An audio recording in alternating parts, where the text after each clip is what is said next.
Greenland অধিগ্রহণ নিয়ে একের পর এক হুমকি ও বিতর্কিত মন্তব্য করে যাচ্ছেন মার্কিন প্রেসিডেন্ট ডোনাল্ড ট্রাম্প। তবে এবার আর বাকযুদ্ধ নয়, বরং ডেনমার্কের ওপর নতুন করে চাপ সৃষ্টি করতে গ্রিনল্যান্ডের ঘাঁটিতে সামরিক প্লেন মোতায়েন করছে যুক্তরাষ্ট্র। মার্কিন North American Aerospace Defence Command নোরাডের অধীনে থাকা একটি সামরিক উড়োজাহাজ পাঠিয়েছে ট্রাম্প প্রশাসন। তবে যুক্তরাষ্ট্রের দাবি, এই কার্যক্রমের জন্য প্রয়োজনীয় সব কূটনৈতিক অনুমোদন নেওয়ার পাশাপাশি গ্রিনল্যান্ড সরকারকেও পরিকল্পনা সম্পর্কে অবহিত করা হয়েছে। বিষয়টি ডেনমার্ক ও গ্রিনল্যান্ডের সঙ্গে সমন্বয় করেই করা হচ্ছে। নোরাড জানায়, শিগগিরই তাদের একটি সামরিক প্লেন গ্রিনল্যান্ডের পিটুফিক্স বেজে পৌঁছাবে। সংস্থাটির ভাষ্য অনুযায়ী এই সামরিক উড়োজাহাজ মোতায়েন বহু আগে থেকেই পরিকল্পিত কার্যক্রমের অংশ এবং বিষয়টি ডেনমার্ক ও গ্রিনল্যান্ডের সঙ্গে সমন্বয় করেই করা হচ্ছে।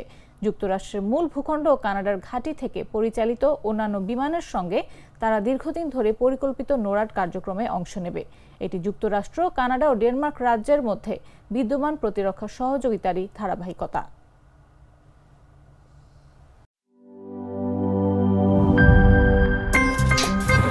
আমার একটা স্মার্ট সিদ্ধান্তে 25% গ্যাসের খরচ কমেছে। ভাবছেন কিভাবে?